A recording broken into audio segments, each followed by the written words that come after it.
So I'm still working on putting these new habits in place, Dave. What else can you offer for help?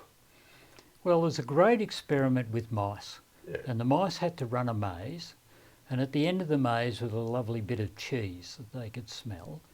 But what they did was, it was in the dark, and so they had to learn to run this maze to get the cheese. Yeah. And it took them about 150 times to be able to run this maze in the dark. 150 150 repetitions to learn it, to find the easy way to get to the cheese. So do I have to practice this 150 times? No, you don't. Even though we're similar to mice in terms of some of our brain functions, we only have to practice 30 times. So if we practice something 30 times, Yeah.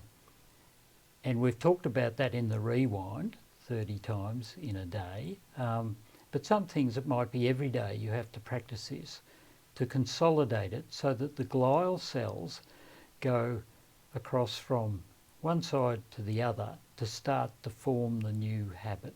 Yeah. So 30 times is roughly the golden number for you to practice something to change what you're doing. Well, I can imagine 30 times. That certainly seems easier to achieve than 150 times. Yes, yes. Yeah. So it's not really just about Vegemite, honey or peanut butter, Dave, is it? There's a serious side to what our brain is doing and the thoughts that we're having. Yes, very much so.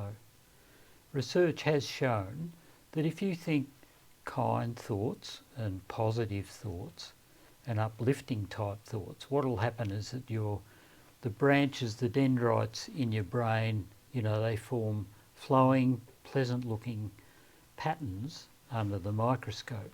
But if you think negative thoughts, hostile thoughts, angry thoughts, the same branching doesn't go like the other sort of thoughts. They turn into like briar patches, thorny, prickly, ugly networks in your brain. So, and they're in a way harmful to you compared to the other ones, because out of how you think, you will talk and you will behave. So that's why it's important to work on changing how you think away from the negative ones.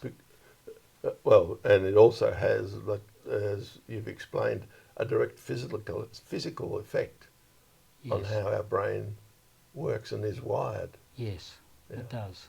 Yeah. So that it's much healthier to have the good sort of thoughts flowing in your head. Yeah. Yeah.